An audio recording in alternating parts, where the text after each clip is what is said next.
We spent 25 years campaigning to get Britain out of the European Union. We're now a few weeks, few days away from the decisive election. Could this be the election where actually Eurosceptics inadvertently stop Brexit from happening? That's what we're going to find out.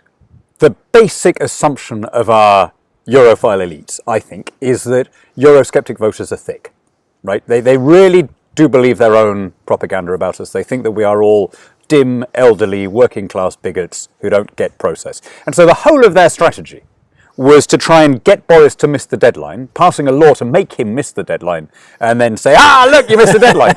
And their assumption was that we would all fall for that, right? Obviously, that didn't happen. It's pretty clear it's the Brexit blockers that stopped Brexit. Pretty clear that the people who stopped Brexit were the ones trying to stop Brexit. And people, I think, resented the obvious disdain that they were being treated with. But I think there's now a sort of second bite at this cherry. And weirdly, the pro-Brexit parties have an ally in... Sorry, the anti-Brexit parties have an ally in the Brexit party, because it is also now lining up to say, this isn't Brexit. Now, I mean, come on, you and I were doing this before almost anyone. We were campaigning for Brexit before UKIP existed, right? We are getting back our laws. We're getting back the supremacy of our parliament. We're getting back our fisheries. We're getting back our farming. We're getting back our money. We're getting back our taxes, our trade policy that works, right? To say, this isn't Brexit. I mean, if this isn't Brexit, you know what? Try putting in a Labour, Liberal, SNP coalition, and then I'll show you what not Brexit looks like. This whole argument of the Brexit party is just nuts. When I first stood for Parliament advocating Britain should leave the European Union, and I don't remember there being too many people around to help me. Yeah, we were virtually alone in those days. Yeah. If you had said this is what we were being offered, I would have jumped at it. Yeah. When I left the Conservative Party, a safe Conservative seat, to join UKIP to trigger a by-election to try to push forward the idea that we should leave the European Union by way of a referendum, I would have settled for this. Yeah. The idea that we can find imperfections. This is not because in this. okay, right? That nothing is perfect. Under any possible Brexit arrangement, there will be pros and cons. If we leave with no deal, there will be pros and cons. If we leave and join EFTA, there will be pros and cons. If we leave with this deal, there are pros and cons. If we stay in, there are pros and cons. I mean, I happen to think that the last of those is the worst option, and the cons are much more serious than the pros, but there are pros and cons in everything, right? This is an extraordinarily good deal, especially when we bear in mind the negotiating hand that Theresa May had bequeathed to Boris. Is it a perfect deal? I think that there are. I don't like aspects of the Northern Ireland stuff, and I think that we will need to work on improving that. But the essence of it, getting back, we've defeated the key EU aim here, which was to keep us in the customs union and prevent us developing an independent trade policy, and we should be celebrating that. And I've got to say this. I've been speaking to some of my friends, Brexit Party MEPs, who were friends before we were, before they were MEPs. And I have to say, in a few cases, it was very clear that they had begun with their conclusion. They had already determined that whatever Boris came back with, they were going to oppose.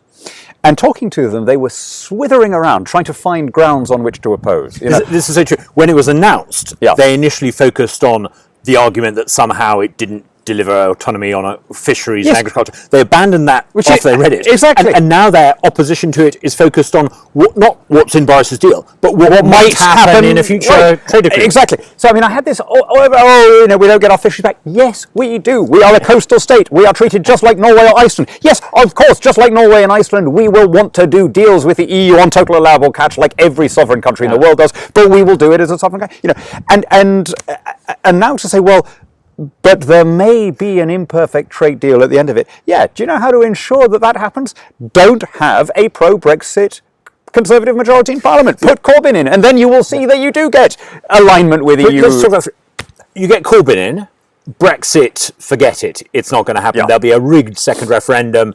They'll probably say it's a choice between staying in, which will probably ultimately lead to all the things that, a common currency, all the rest of it, or voting for such a sort of awful version of leave that even leavers would find it difficult. Right, and actually, I would make an appeal to any Remain voters watching this. Probably a minority of your viewers, but there will be some because it's a broad-minded format. This.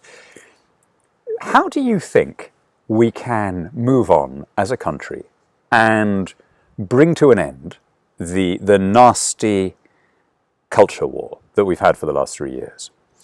Is it simply by annulling the biggest vote we've ever had for anything, which is a Liberal policy? I mean, what would that lead to? We'd be a snarling, submissive, angry, permanently alienated member. Those 17.5 million people won't go away. Exactly. Or is it by having another referendum, stringing the whole thing out, which is the Labour Party Another and the rigged Brexit referendum, Party policy to string the whole thing out, all the uncertainty for business and all the rest of it? Or is it to deliver Brexit in a way that disproves the worst fears, the sincere fears of some of the 48%? In other words, deliver a Brexit amicably, in a cordial, orderly way that allows us to maintain a friendly relationship with the rest of the EU, who are our immediate neighbours and our suppliers and our customers, which is what this deal does. And to say kind of that any deal is a betrayal, which is where the logic of my Brexit party, or some of my Brexit party friends, is leading, I just think is self-evidently absurd. It must be better to have a mutually beneficial deal with our immediate neighbours than not to have. And every single one of us on the Brexit side would have recognised that during the referendum. Put the spotlight on Corbyn for a bit. Now, people have made the argument that he is unpatriotic. He's opposed any British interest against a foreign interest, whether it's Iran or the IRA or whatever. Yeah. Let's focus on the bread and butter issues. Corbyn is talking about a massive increase in public spending. Yep. He's talking about a massive increase in taxation with a wealth tax. Presumably, if he got in, you would see capital flight. You would see people just selling assets. And because as well as that, he's also talking about something we've never really had before in Britain, which is, well, certainly not in peacetime, which is the mass expropriation of private property, mass confiscation of property in the form of pensions, in the form of private housing, in the form of private schools. I mean, this is the kind of thing that I grew up under an insecure South American dictatorship that did this kind of thing. It is not the sort of thing I ever expected to see. But they've actually had talks with civil servants on the off chance they form a government, and you say off chance, I think it's a frighteningly close chance they form a government. And apparently one of the subjects of discussion with Treasury officials was capital controls. Yeah. In other words, to try to prevent people well, of from... course, the first. I mean, I think that would be the immediate way in which a Corbyn government impacts on our lives is that I don't see how they will have a hope of trying to implement their programme without capital controls on day one, because there'll be an immediate... I mean, why would anyone who had the option keep their capital in the UK when they know that it's liable to confiscation? Yeah. I mean, I just want to make this point. Actually, one of the few things that Corbyn has said that is truly deliverable, unlike a lot of Labour policies, is we will have no more billionaires. We'll get rid of all the billionaires in Britain. There are, I don't know, 17 or 40 or whatever, however many. 53 billionaires in Britain. And unlike a lot of these Labour commitments, sort of bizarre unfunded things that they say about, finding state school places for all these kids and whatever. This one is totally deliverable. They really could just confiscate the assets of every billionaire or drive them into exile or whatever.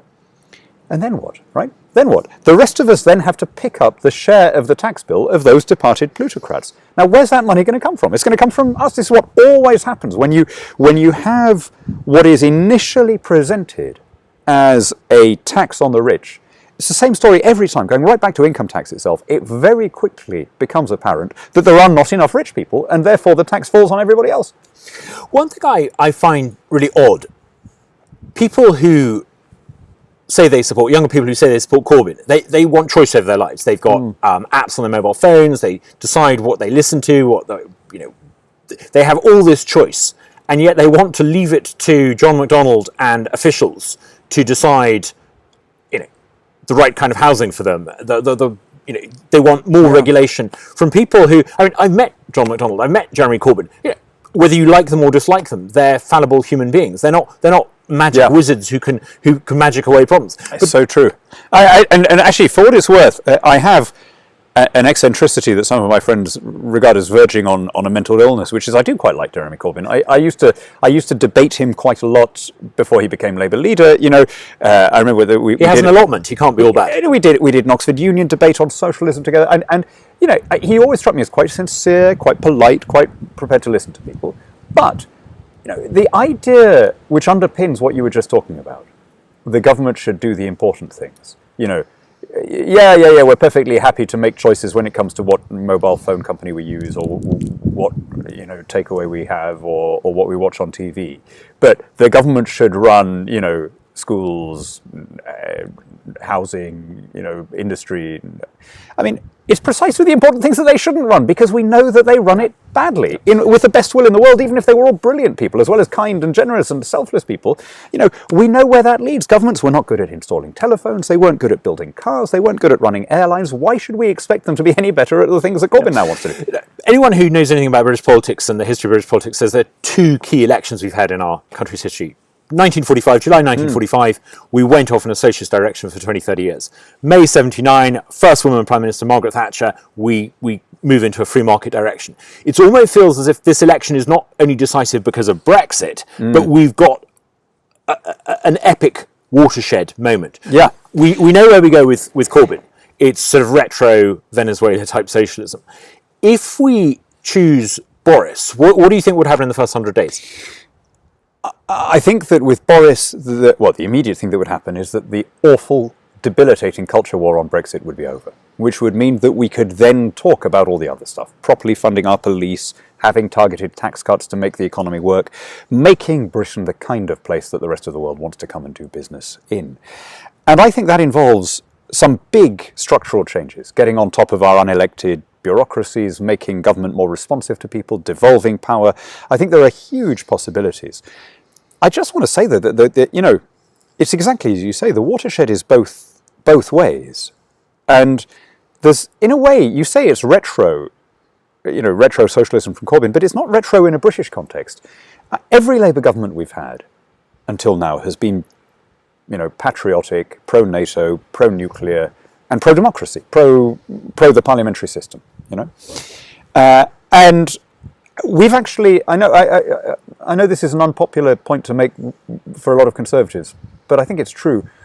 We've been pretty lucky compared to a lot of countries in the sort of left-of-centre party we've had. Our Labour Party was not a bloody revolutionary socialist They were party. Methodists. Right. It was more to Methodism than to Marxism, as Gwyneth Dunwoodie's dad put it. And in fact, was born out of not just nonconformist churches, but, working men's libraries and temperance clubs and brass bands and the whole sort of infrastructure of civic self-improvement.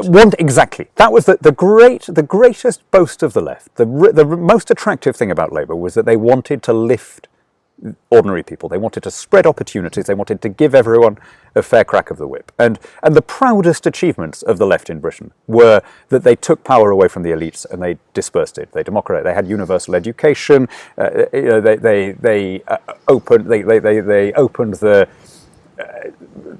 government employment and the private system to everyone who wanted to have a go. They took away the disadvantages that people had been born with, in an earlier age.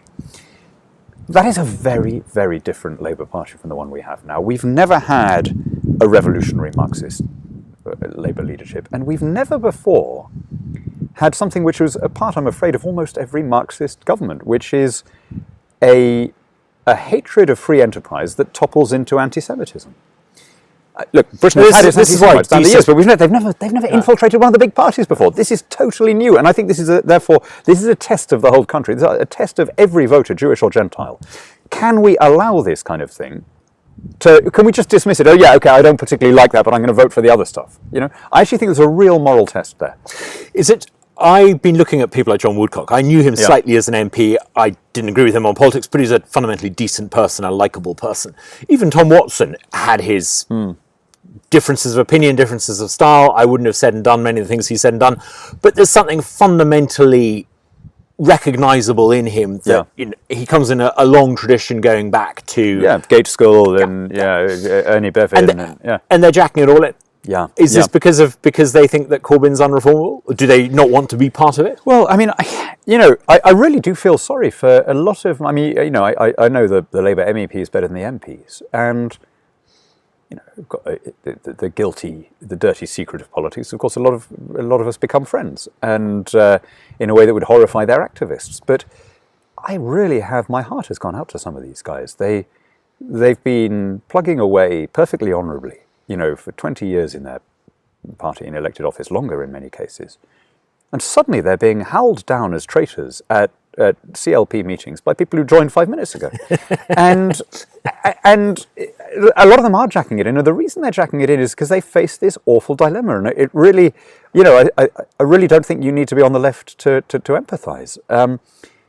Every Labour MP, however moderate and Gatescalite and all the rest of it, every Labour MP who goes out and says vote Labour over the next 5 weeks is saying, I want Jeremy Corbyn to be Prime Minister. Yeah. And I think that was just too much for some of them. I think, I don't want to, Tom Watson can speak for himself, and I don't want to put words in anyone's mouth, but I think a lot of them just couldn't bring themselves to recommend that we put in office someone who fundamentally has never backed his own country in any quarrel ever. As to that, if Boris, I remember when Boris was Mayor of London, and he was fun. I remember when things went wrong. He was stuck up that guy rope, and he presided over the Olympics. I wonder if actually, once Brexit's done, once there's serious change gone into public services, more policing, all the rest of it, I wonder if actually it might be quite fun to have him as Prime Minister. You know him quite well. Yeah, I've known Boris since we were in our 20s, and he is terrifically fun. That's not a persona, that's not an act for the TV cameras. Everyone likes him. Everyone who knows him likes him. But everyone who knows him well will also tell you that he is the cleverest guy they've worked with. And I don't just mean clever in the sense that he can compose Greek odes on the spot, although eccentrically he can and does. I mean, he's clever in the sense that, 2 words into your sentence, he knows where you're going. He remembers everything. He susses people out immediately and accurately. He's got a savviness rather than just a classical education.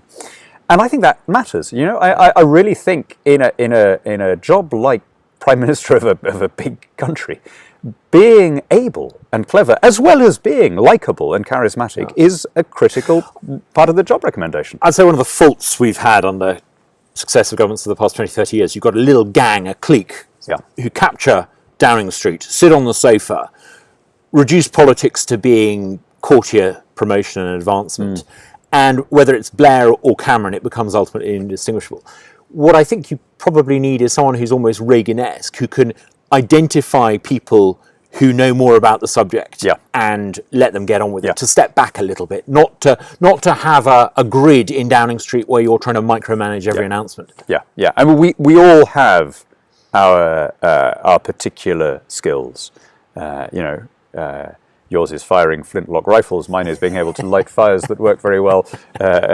Boris has a genius among many skills. He has an absolute genius for identifying the right people to delegate to, which Reagan had as well, but Boris has it, if anything, even more. And Boris, again, a bit like Reagan, has this phenomenal charm which enables him, and I've seen it happen over and over again, to persuade people to quit incredibly good, well-paid jobs to come and work for him for the sheer pleasure of being part of the project.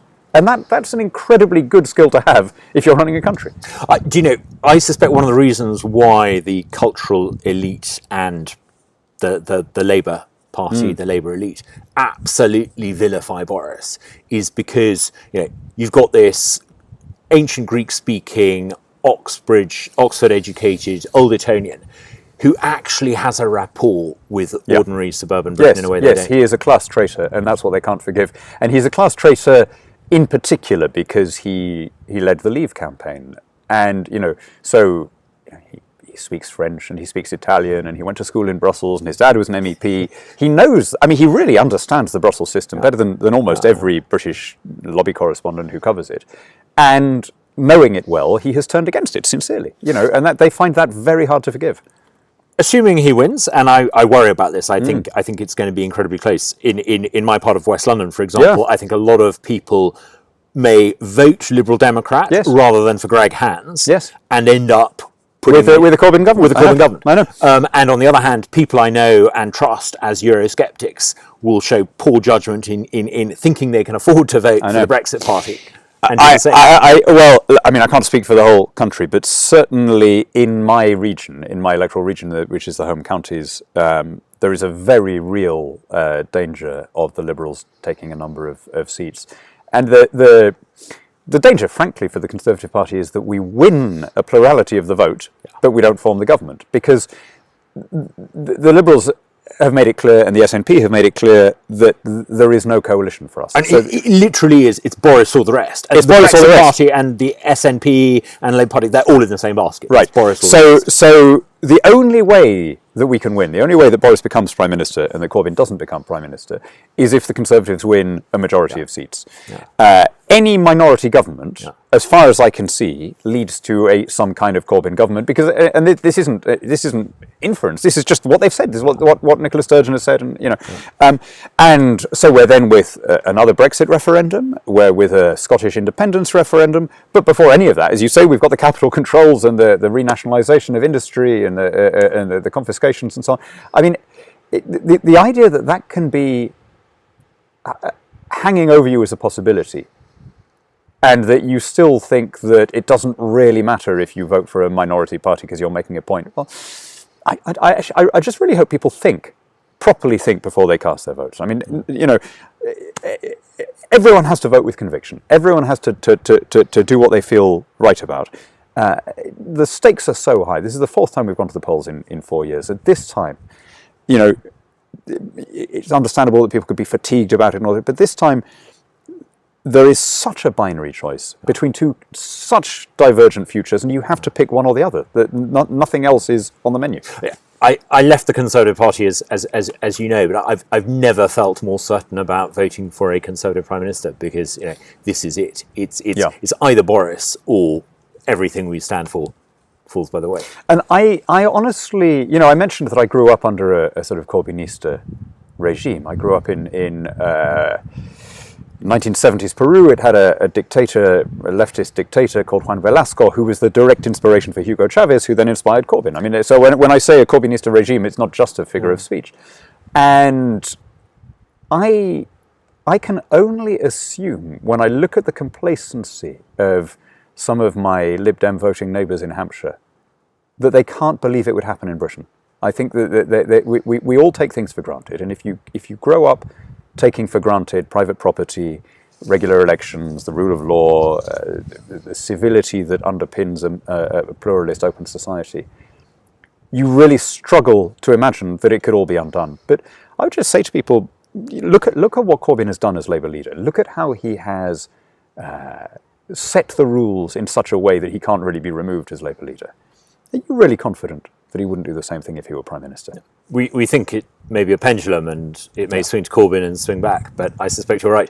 If you spent your entire career and life as a sort of hardcore leftist, you're going to make sure it doesn't swing back. Right. So that's how high the stakes are. I have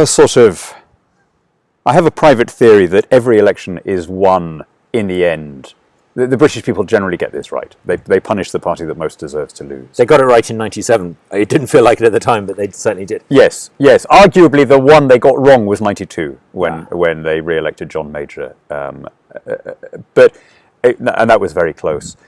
My worry here is that the British people will get it right, in the sense that more people will vote for Boris than for Corbyn. But a quirk of the electoral system and a Lib Dem surge in parts of the country will mean that Corbyn becomes the PM. The Brexit blocking system keeps the Brexit blockers in place. Yeah. Fantastic. Good. Well, you're going to be doing much to make sure that Boris candidates win? I'm going to be campaigning in Kent, in Sussex, in Surrey, and in Hampshire between now and polling. Fantastic. I look forward to you losing your job. Oh my God, so do I.